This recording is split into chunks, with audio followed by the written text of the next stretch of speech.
let's see here. In the essence of tonight's lecture and workshop, I would like to present you with a line of dialogue that was taken from the recent Resident Evil game. In order to voice the giant lady, which I'm sure all of you know, I don't have to name nothing, all of you know it, she put on a giant floppy hat during recording. This, in essence, is what all of you are doing right now. If you look at yourself, you have your own versions of your giant floppy hat on. This helps you. This helps you become who you want to be, in here at least, in the sense of a character. This helps you get into the skin of this character you've created. Now, this is very different from last year as well, when I was a dog about yay high and very babbly, very walky. And this is very punk. This is very out there. This is very, fighty. Even the tiniest detail can make a difference in that. Take an example at Red Speeds over there. It's a Ricker, but it's got big floppy ears, and that tiny bit helps so much more in establishing a unique and interesting character. Making small adjustments to things that are there will make some of these things more personalized. And I think my big screen isn't working. There I am. Aren't I grand? Look at that. That's me. Yes.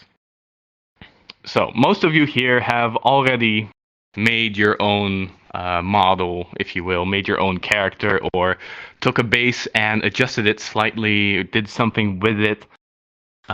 Bases like the coyote, like this hyena, like the Ricker, the valleys, all these things, they allow for more creative expression of who you are. But that's not necessarily where you have to start. As you can see, like I said a little bit before, I've divvied this up into little segments. And in between these segments, I'll allow for questions. And if you have any questions now, please hold them to your heart and try to remember them to the best of your ability, because I'm going to forget it very quickly. Zoom. This first point, a healthy selection of many thought out existing avatars. All of you know, and all of you have them, in your favorites are pre-made models, pre-made avatars of characters you've seen in games, in movies, wherever. These are good ways to practice, basically, in who you want to be. If you want to be a soldier, it's very easy to select something from Modern Warfare, from Halo, whatever, all of that. And that makes it even easier because you can look at these franchises, at these existing, these existing bits of media that will tell you how to method act into your character, how to get in there, because they have this whole world around it.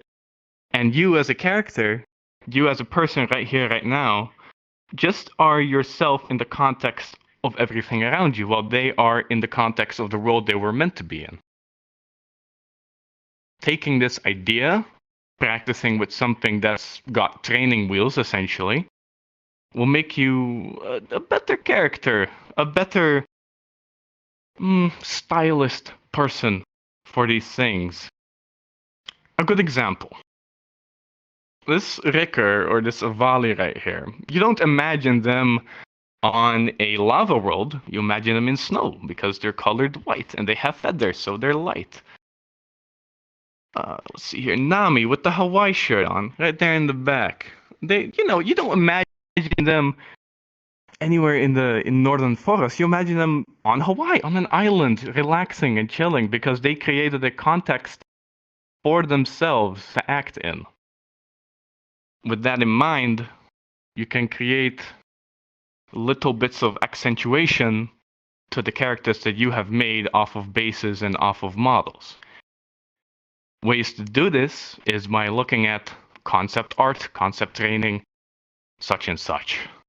All of you have made models before, or not models, characters, right? OCs.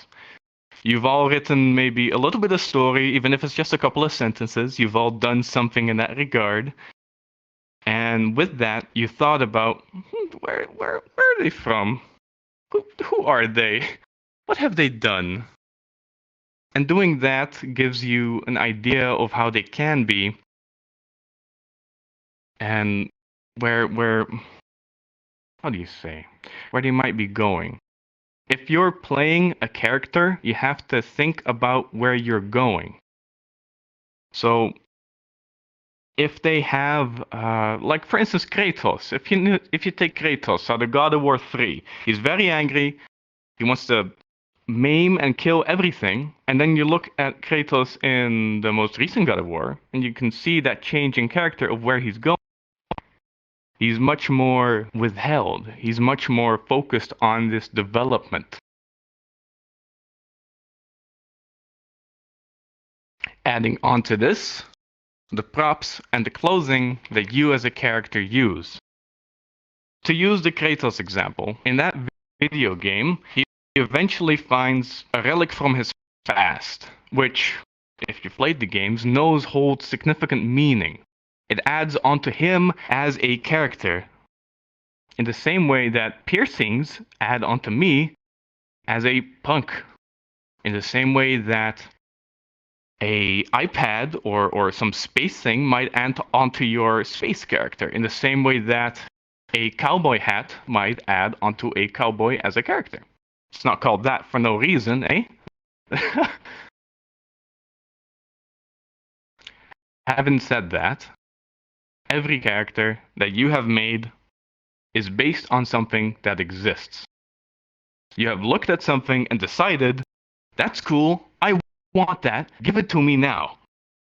So you've done that, and you've taken this thing, and now you're here, and you're wondering, how am I me? How do I do what I am me? How do I change this thing into something that is unique and not something that I've taken things out of and just mushed together? So you look at this expectations that you had or the traits that you pulled out of existing characters, and you subvert them. Let's say you're a big, massive creature, and you look intimidating. You're extremely strong, you got blades on you, and what do? You're very sweet, you're very kind, you're very loving. You don't expect that to happen. You subvert expectations by method acting into the setting that you have created for yourself. This, what I just said, this whole bit, is infinitely easier here in the digital realm than it is anywhere else. A lot of you have VR, some of you don't, and that's okay, but a lot of you do. If you look at yourself, you don't exactly see yourself. I want you to genuinely look at your hands right now and realize that these are not your real hands. This is someone else. This is not you. You have to become this thing in the context that you have created for yourself. You have to realize why this is this, why you have these hands and not something else. Virtual expression is easier than real life expression. We have gotten to a point with the quality of avatars where we can express ourselves, we can emote, we can move, full body users can dance and do backflips, and so on and so forth. Our ability to express is inherently human to the point of acting and method acting whatever character you have created.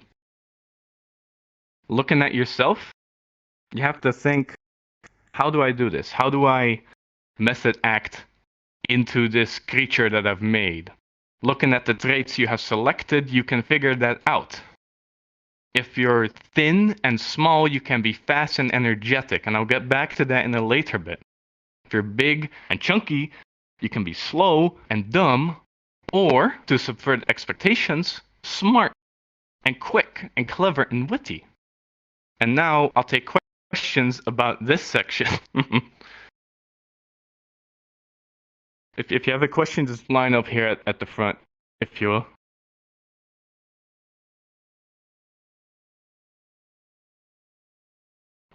Well, Josie, any questions from the Discord or the chats? Not yet. Maybe you should remind all of our watchers that on the Discord you can post a question to the channel for this panel. Yes, excellent. Looks like we what's probably have one person asking a question. Yeah? Give me a second. They're writing something. Well, that's okay. Yeah, Pedro? You gotta... So, is it good? Is my mic processing? There you go. Yeah. All right. I'm gonna wait for that guy to type it out first, though. I'm gonna be patient. No, it's all that's right. all right. You could go first. All right. Well, you wrote down every character is based on something already, and well, as you can see, this is based on the show Symbiotic Titan. You know, Yeah. Titan itself. So when you say get into the skin, correct? Yeah. Well, you know, we're all fleshy humans in real life, so, and me myself, I'm not a furry, as you can tell. Yeah, naturally. Okay, but when you say get into the skin, okay, look, I'm not like other people. Some people have phantom sense. Some people, I'm one of them that don't have it. So when you say get into the skin, how does one, you know, put on the headset and be like, yeah, this is me, but not really me, like, you know, get that mindset going. Yeah.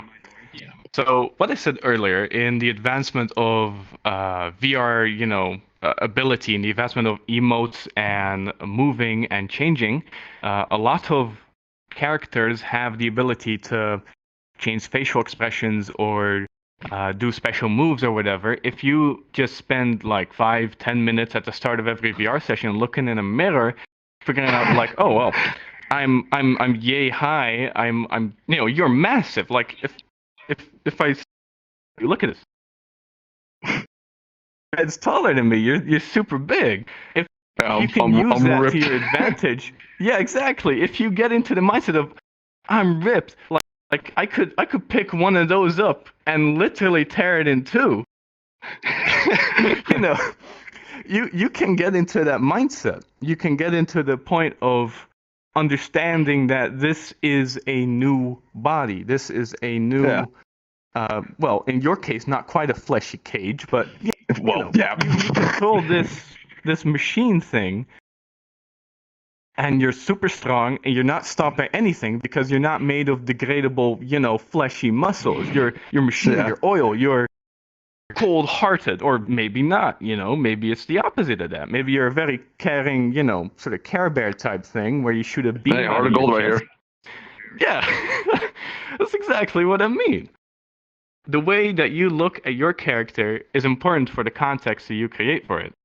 Looking at that, you can interact with other people in that sense. Well, actually, I will say this though. I did get into character for a while with this because a while ago, I don't want to get all deep into detail, but I was going through a little bad depression, so I went silent for a while. So, and you know, Titan the show doesn't really talk, so I mean, I guess I did get into this, you know, the skin, but yeah, like, that answers my question for now. Yeah, okay, that's pretty good. On that sense as well, you know, if you want to be a super chatty symbiotic titan and just stand behind like a bar and just rattle off the entire time, that's a pretty funny thing as well. That's a pretty good character. Oh yeah, virtual expression. By the way, I don't know if you noticed, but the chest and eyes they glow when I speak, so it's kind of hard to see. But anyways, you go on. That's super cool. Yeah. All right. What's the question from the titan? Josie, buddy. Sorry about that. All right. Next question from Neb. How would you begin getting into your character? They say that it's a bit nerve-wracking starting from scratch. So, do you have any tips to start? Well, be nervous. Be unsure about what you are, really. That's not really advice as much as it is a push off the cliff. Because the best way to learn is to just go into it with both your legs and not be sure what you're doing. And that's what I'm trying to, well, help here. If you think about your character, what I explained as well, if you're new to character acting, whatever you are, you have to think about the traits that you put upon yourself. So, for instance, last Furality, I was a very very small dog, and in that I can be nervous, I can be unsure, I can just shiver away in the corner of a room, and that fits perfectly to the character. But if you are a a big strong robot like Pedro over there, then you can't get into that mindset of being unsure. You have to really nail it into your skull that you are big and confident and the center of the room. The point of method acting is tricking yourself into believing something that you are not yet in this moment. Continuing. Juxtapositioned character traits, which is a very fancy word for saying polar opposites. What I mentioned earlier, tempo and attitude, are the two main traits that you're going to assign to your character. Tempo and attitude describe how a character would react to whatever you do. The tempo of a bunny might be very high, and the attitude of one might be very dim-witted and empty-minded. I'm very sorry, Strike, but look at the way you're sitting. You're not quite the brightest bulb in the room. Oh dear. And then the tempo and attitude of something like Haru in the back there, very, very big, might be slow, might be very kind and warm-hearted. Figuring out the right tempo and the right attitude for your character will result in a much better understanding of the context you made for yourself. Some of you here have probably played a couple of video games, and that's just a guess of mine. You probably know Call of Duty. Let's say you take, I don't know, any of them men in there.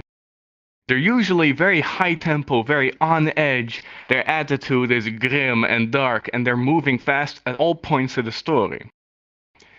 Take that to the opposite side, and you get a big chubby shopkeeper who just sits there and sells you potions. Figuring out which of the two ends of this spectrum you are is very important. The expectations you set with your tempo and attitude are what define the reaction of someone else upon you. So let's say that you are a chubby shopkeeper and you're sitting there and you're selling potions. Then you know what kind of expectations other people have of you. If you can subvert those expectations, you can create an interesting and dynamic character. So thinking about your character, about their tempo and their attitude, you can make this scenario a lot more interesting. So not just having a canvas of this character that you've made, of the traits you've placed upon them, but then sort of changing a slider on them with the tempo and the attitude. That will change how people perceive you. That will change what people think they know about you, and then you shove them away and say, no, that's wrong. This is it. And you can continue to do that by changing it up. Of course, not too fast, because then you're just inconsistent. But the way that you put that on your character is important. Rickards, in general, what I've seen at least, are in tempo very fast and in attitude very cheerful. That's because a lot of their character is made this way. They're round, they're chubby, they're small, and they're light. And they look like little pick-up things.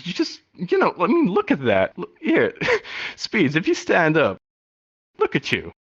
Like, that's what I mean, right? Conversely, if you look at me, I look like I'm about to tear your face off with my giant teeth. This is not huggable. This is not sweet.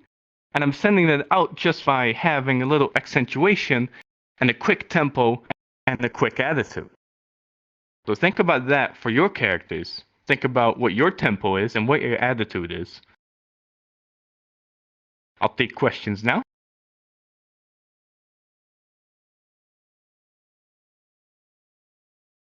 Yeah. You gotta come up here. Yeah. I can't quite. If you're talking, I can't quite. Yeah, all right. That's okay. You have to get up on the steps, please. All right, now you should be able Yeah. to talk.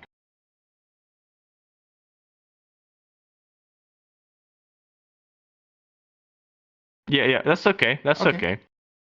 Being a bit shy happens. I have a question from the Discord by Softy. For Oh, characters yeah? that don't speak Earth language, do growls or chirps, what do you recommend to do for communicating with people while being in character? Well, I find it interesting always when people make non-human sounds. So, again, they've figured out a little bit of their tempo and their attitude because they just decided that they do not speak human language.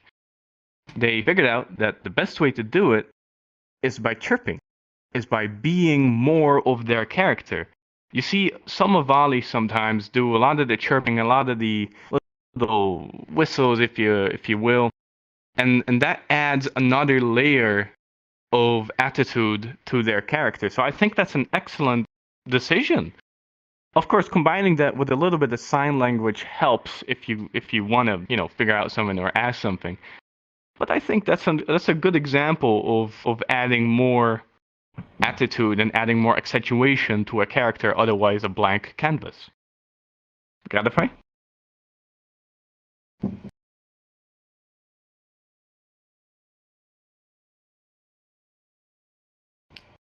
When someone knows your true nature or true self, I feel like the emotions and actions I'm trying to convey are hindered from someone knowing my true personality when method acting.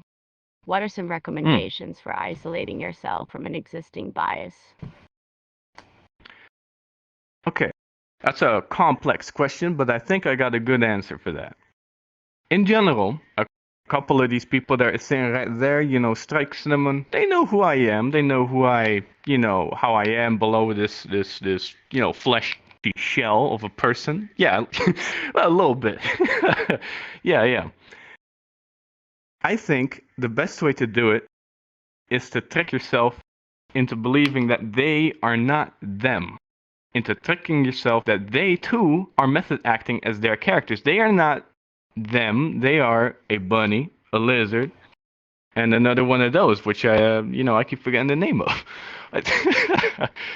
If you can believe in the same mode of method acting that they are method acting as well, that they are part of this world you are in, they are part of the context that you are in, that will help you sort of not isolate yourself, but become the character that you're wearing. And they are part, inevitably, of the context of the world that you are playing in. This is why it's called your model, your stage, because it is your stage. You are the model on your stage, and everyone else is a part of it. This goes for everyone, and this means that everybody shares the same stage. I don't know how much sense that just made, but I hope a lot of you get it. Any other questions, Josie? Okay, I'll see you Yes. after school. Thank you. From Discord, You're welcome. is there a list of questions you'd ask your character to test your attitude or how they would react? That's a fun one. So, the best way to figure that out as well is to go into a public instance of the Black Cat. Now, most of you have been there. It's horrible. Quite frankly, that's terrible. But being there gives you the opportunity to react and interact with people you've never met and will never meet again. Hopefully. So, in general, figuring out how your character will react and how your tempo and attitude is by testing the waters, going 2 legs deep in between all these other characters and people that you've never met. Again, forgetting that they are people too. They are just other actors interacting with you. So you can then loose all the regular responses that you as a person would give and start thinking up very quickly, how would this character respond? What would they say? For a good example, if somebody commented on my haircut, I would punch them. There isn't a second thought about it. if somebody commented on your haircut, you'd probably go, why? You know, the tempo and attitude is vastly different to how you said it, to how you've made your character. Figuring this out, again, is up to you using traits from popular media, because they're the easiest thing to decipher, they're the easiest thing to slap on. Instead of using complex paints to make a canvas more lively, you have to start with using, black and white, using red and blue. There we go. I was dying there for a second. Moving on. This is what I mean. You see, right here, right there, that's me. I'm big and I'm confident. And on the other end is my other avatar, which is hiding in a barrel because it's pathetic and afraid. It's a good example of this juxtaposition character traits. There we go. The pull and the push. Part of the concept art of your character. Moving into the juxtaposition character traits, the opposites that you have thought of and you have created, you can make the stage play more interesting. A good example of the stage play, between very large quotation marks, is La La Land, which I'm sure most of you have seen. It's a pretty popular movie. If you haven't, you should go watch it. It's a good movie. Usually, I despise musical movies. La La Land is a grand exception on the point of its pull and its push. At the start of the movie, as an example, it's a traffic jam. A lot of movies start like this, a lot of things start like this. And they're singing to their song, but instead of just singing to the song, they get out, they dance, they frolic, they do backflips. It goes on and goes insane. You do this with your character too. You pull it, you push it, you figure out where you end and where you start. Instead of just, I don't know, instead of just sitting, you sit lavishly. Instead of just jumping, you make a whole scene of it. Instead of just running like this, you can run like this. It's however far you pull and you push it in and of yourself. You mustn't settle for yourself as a character. You mustn't be satisfied. And that sounds very strange because you've made a character and you're like, oh, this is sick. I like this. And then you have to go and walk up to yourself in the mirror and say, but that's not enough. What more can I do? How can I look at this from an outside perspective again and realize that this character has to change a little bit? It doesn't have to be anything grand, have to be anything big, but you can change your character to better fit your vision. You can always look at more examples of this pulling and this pushing, either in movies, in games, wherever. You look at something and you figure out that, I want those traits, but I want them differently. I want them like this or like that. And now I have to look at my notes. You see here. Yeah. You got your character. You got who you are. You got this established. You've changed it. You thought about it. You've absolutely started over from scratch. And now you're here. You have this, whatever you wear. Now what? It's your character, but it ain't you. And get this through your skulls. This is possibly the most important thing. It's your character, but it ain't you. You have to separate you from this character that you've created to fully get in the character. You have to be able to separate those because you can never let go of the things that you would say and you would do unless you get them apart. Unless you create something so vastly different from what you would do that you can get into it, that you can think like it, that you can react like it. Having trained with yourself, with other people, with other instances, you have now created something completely unique and standalone from yourself while being able to switch into it. This is a little bit further than beginner, but it's something you should keep your eyes on at all times. Being able to separate yourself from your character, whatever script it might be, whatever model it might be, whatever mindset it might be, it must be different from you. It must be separate. And now, I'll take questions.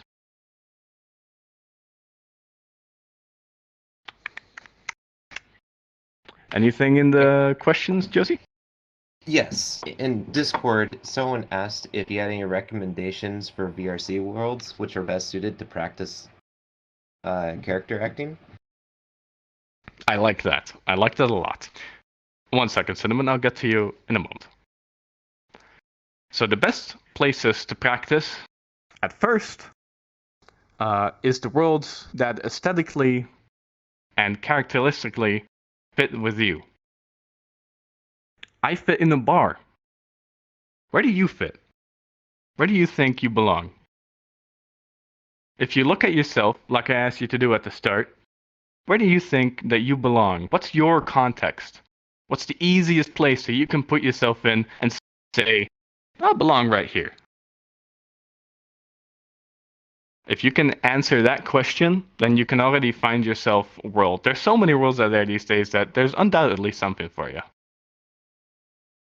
Cinnamon?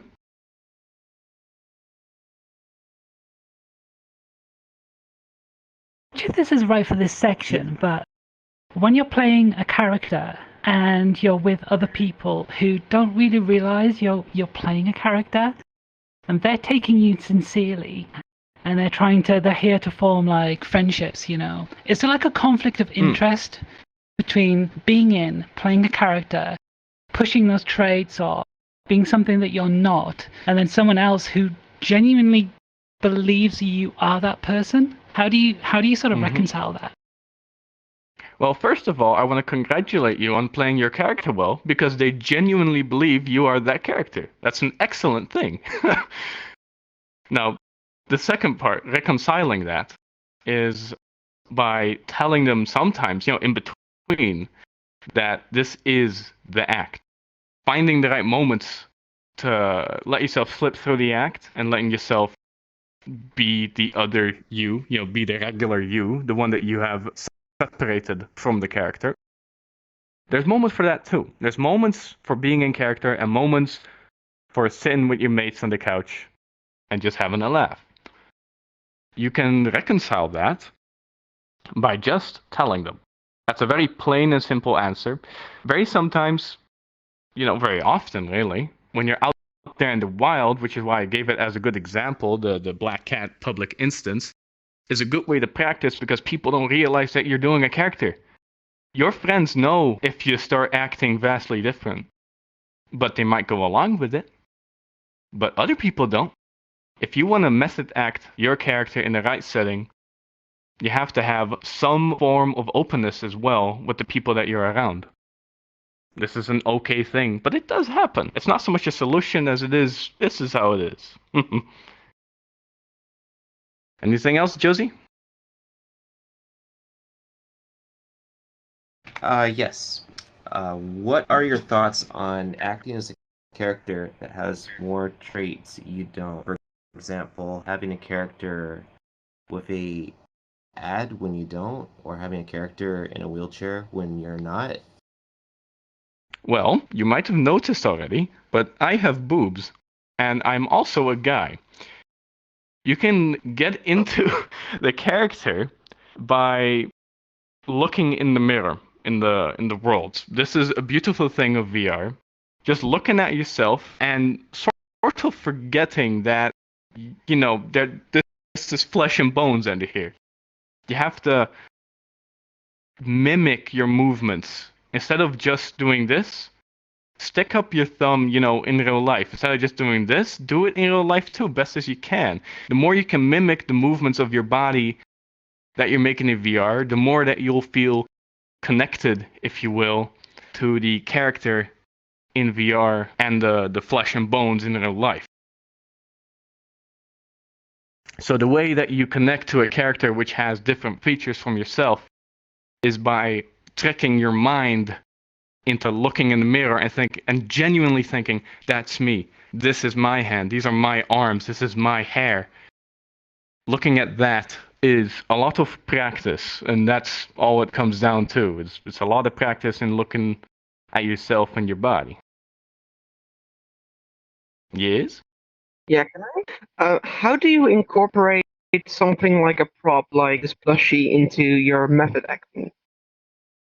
So, well, you look very small and fragile, and the plush adds onto that.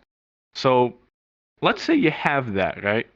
You could hold it like a lot of things that are very small and fragile are kids. How do kids hold these things? They hold them to their chest because they're afraid to lose it. They look down when they're shy. They look away when they don't want to talk. They wiggle a bit, all that. The way that you incorporate props and accentuation into your character is connected to the tempo and the attitude of the established character. All right. Could you not what I'm finally meant is, for example, not a plush, for example, say some other prop that I have, a ball. How would you be able to put expressions on the prop? How would you be able to signal that this prop is significant? How do you interact with that prop? It might be a world prop or in my case an avatar prop. How do you incorporate that into the act? Again, also what you just did, I like that. You stuck it behind your back and put it away. That's a very clever little move. That's good. It adds on to the disbelief, the suspension of disbelief that, that is yours, that you're putting that away. You have possession of that item. Having random props and semi, well-chosen props on your character is essential what you choose. So, for instance, around my neck is a spiked collar. I chose that because I know the outward appearance of this avatar is very, very mean looking. So that adds onto it. I'm not going to give you an assault rifle because you look like a tiny baby. It doesn't work. Yeah. So choosing the right props is essential to working with what you got. You can't just, grab anything and everything and expect it to work. It has to match. It has to fit the slot, if you will. All right. Thank you. Yes. Any other questions, Josie? What is the best way to find others to RP or act with? By acting and role-playing. And that's very simple and very quick, but that is the way it is. Because if you do these things, other people who like these things will come to you as well. You'll be attracted to them, they'll be attracted to you. It's how do you say? You like this and you see it when you see it. So when you see it, you approach them. And when, they see it, they approach you very often. Leo? Yeah, so this is an advancement to Cinnamon's question. Because when I first met you, obviously you were in character, and then next time you weren't in character. And there was that whole thing about, VR chat is a social platform, and there's a time and a place for different things. So, furthering into that question, when do you decide, personally, which time is character time, which time is personal time? Is it purely based on what you feel like, or is there something else to it? Is it... Well, it's partly how you feel like, partly reading the room. So, if you can read the room correctly to, how willing are people to this, how much entertainment value does this bring? So, if you start method acting your character in a black cat, there might be some entertainment value to be found there. People will enjoy that unless you're, method acting a screaming child. I don't think you'll get many fans doing that. Reading the room is essential to figuring out if this is the right time and place. Sometimes it is, sometimes it isn't. very often, as a good example, the Avali meetups, adding on to what someone said, with the whistling and the chirping, that's an excellent moment to start trying that out and start doing that. If you're just in a movie world and you're trying to watch something with someone, that's not so much an excellent time to start doing that. So being able to read the room socially, because again, it is a social platform, being able to read the room socially is essential to figuring that out. And that's entirely up to any moment. Cool. Yeah. Right then. Is that it, Josie? I had another one. Say you Yeah. want to method act. Say you want to act around friends, but they struggle with or choose not to respond as if it were the character talking or acting, but instead talk to you directly. How do you stay in character or get them to respond slightly better? Well, sorry to say this, but that is also part of reading the room. So if your friends are not at all responding to you in any way, you gotta drop it. You gotta figure out someone else, someplace else to start doing that. Part of the joy of method acting is finding new friends and finding new people, because you can connect on an entirely different way. The moment that you can trick yourself or semi-trick yourself into believing you're the character, you can do things that you yourself might not do, that you yourself might not say or involve yourself in. Vox? I apologize if this is in the wrong section, but let's say I want to portray a character that is very, very peaceful. What sort of common mistakes would I want to avoid if I was trying to do that? Well, what peaceful characters can you think of that have a good attitude and a low tempo? Because that's generally peaceful. The first one that comes to mind, honestly, is Fluttershy. Well, what do they do? It's a simple question to ask yourself. And avoiding these mistakes, as you put it, is part of figuring out what they don't do. Let's say you want to method act Master Chief. He doesn't really chatter away now, does he? You know, he's a very stoic, very brave soldier who stands there and shoots aliens. He doesn't chat away about how the Tuesday morning breakfast was. The common mistake that you can avoid is figuring out what a character wouldn't do. A good example with Fluttershy, because it's such a massive franchise, is you have so much material to look at traits and look at tempo and look at attitude. You have all the time in the world and all the material you need to figure out what exactly it is that you want to avoid. Okay. Right. I'll get on to the next section now. Yeah. Your character and body movement. If you're very big, you're going to knock things over. This is a fact. If any of you have ever been in a fursuit, if you will, you're going to notice that you are a little bit bigger. You see less, and you weigh more, and you don't exactly see where half of you goes. If you're very small, like Draco there, you can just about sit down anywhere and squeeze in anywhere. If you're like Mvex there with his massive tail and wings, you gotta be careful where you walk because you might just knock a friend over. You know, like Haru right there. They're quite big as well. You know, they might brush the leaves at the top of some trees if they're not careful. This example of your body and your movement and how that impacts the people around you. In here, we have the very cool advantage of being able to clip through people, meaning we don't knock them over quite as harshly. But if you behave as if you are about to, it gives the extra level of suspension of disbelief, the extra bit of context to you as a character in the world.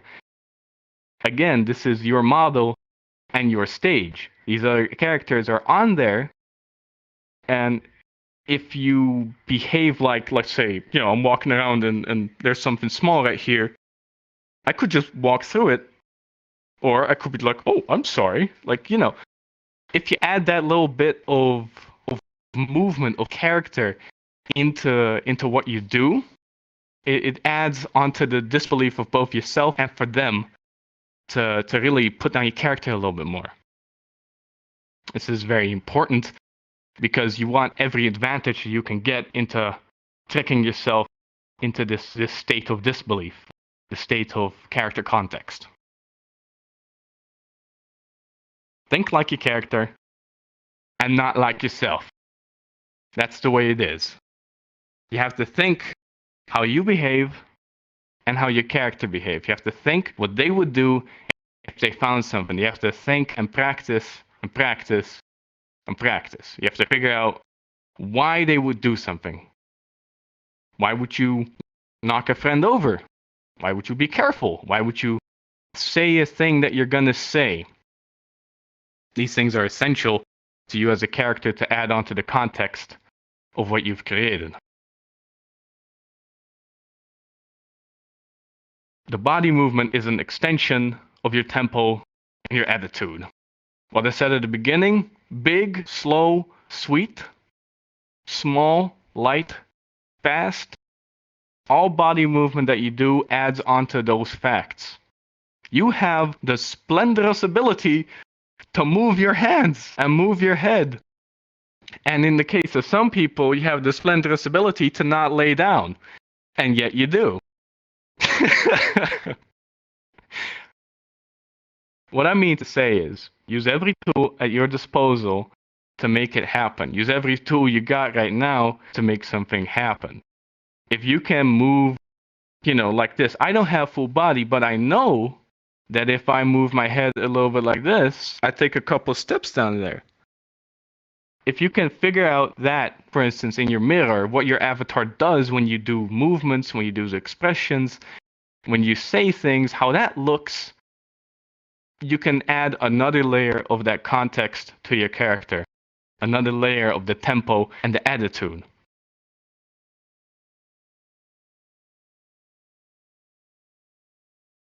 Ooh.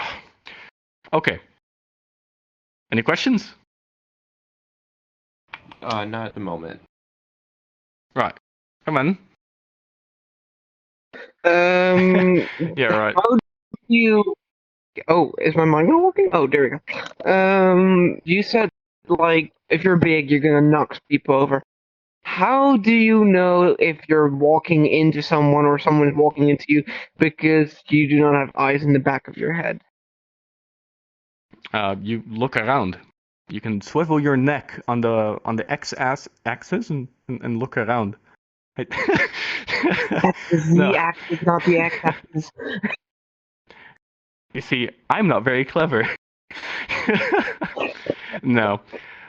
Basically, it does come down to that. Is you're aware of your surroundings. Is you look around, you see who's in this room, and where am I gonna go? You have to plan ahead a little bit. All right. Thank you. Yeah. All right. Got a fight?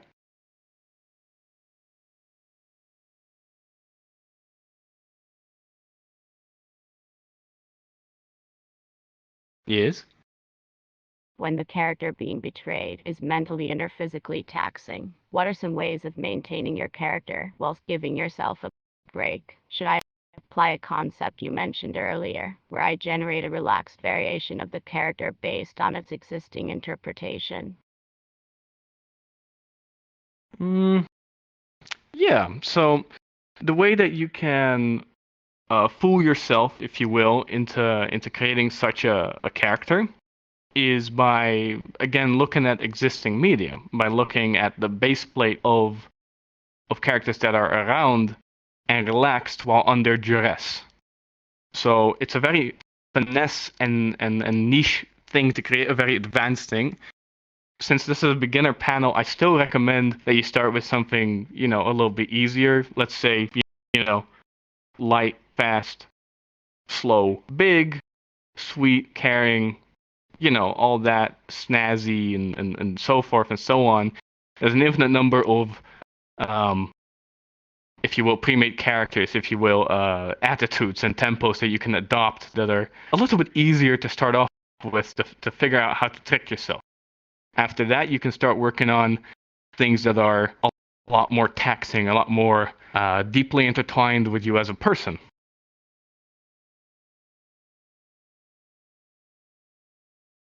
Anything else? Josie? Not at the moment. Waiting for more questions to come in. Yeah, all right. Oh, I think those are my slides. Whoa, sick. Let me just there. Now's the time to answer questions in general and about several parts that you have down here. So go on. Can you hear me? Yeah, I can hear you. Okay. Question. I know this is all for getting into the character, but I have a different problem. I can create a character all based on environment. So, for example, the shopkeeper thing, I can, whatever model here, I can go like, come in, come in. I have the finest things on the market for you at special prices and instantly. But when I'm in a neutral environment, the personality and the character seems to fade away. For example, if I were to just look in a mirror in VR chat, the character just disappears and I only see the eyes of the character in the mirror. I have to be in the environment. How do you overcome that so that the character in the mirror I have to be in the mirror and view rather than fades away with the environment? Fades away with the environment. Fades away with the environment. It's an interesting question, I think, because you're already a step ahead in that sense, in that you can get into the character, but you can't get into the context-aware character. What I mean by that is you can be the character that you just described in any environment, which is great, but you've yet to figure out how to be the character that fits into the environment you've stumbled upon. So if you want to overcome that, if you want to overcome that moment that it fades away, when there's not like any input, any stimulus, if you will, is you look at those points. You know, why is this fading away? No input. Okay. Is that because you've made your character entirely based off of the expectations of other people? Or have you created your character based upon the traits and the tempo and the attitude that you've thought of for this character? Because it sounds like there's a big problem with consistency in the idea of what you've created. If you can think about those traits, those pulls and those pushes, then you can create a more inner stabilized version of that shopkeep, that character.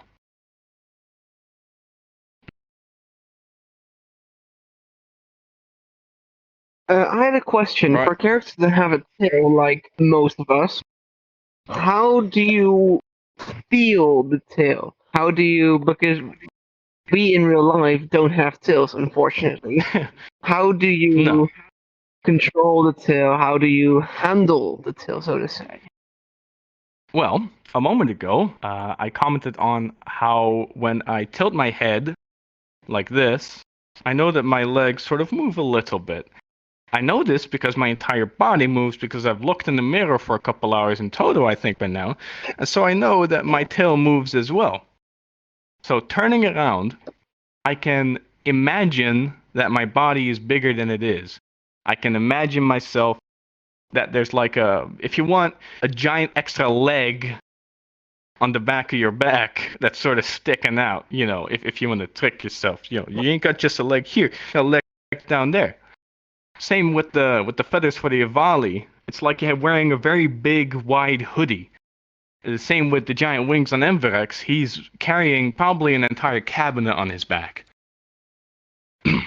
So tricking yourself is thinking about how you have extra limbs on your human body while looking at the actual body and figuring out that, hey, that's sticking out, that's going places. And unfortunately, that was the last question because I'm being bothered by technical to move on. So I want to thank you all for coming to my panel, and I hope that I've helped you inform a little bit better on how you roll your character, basically. I thank you very much.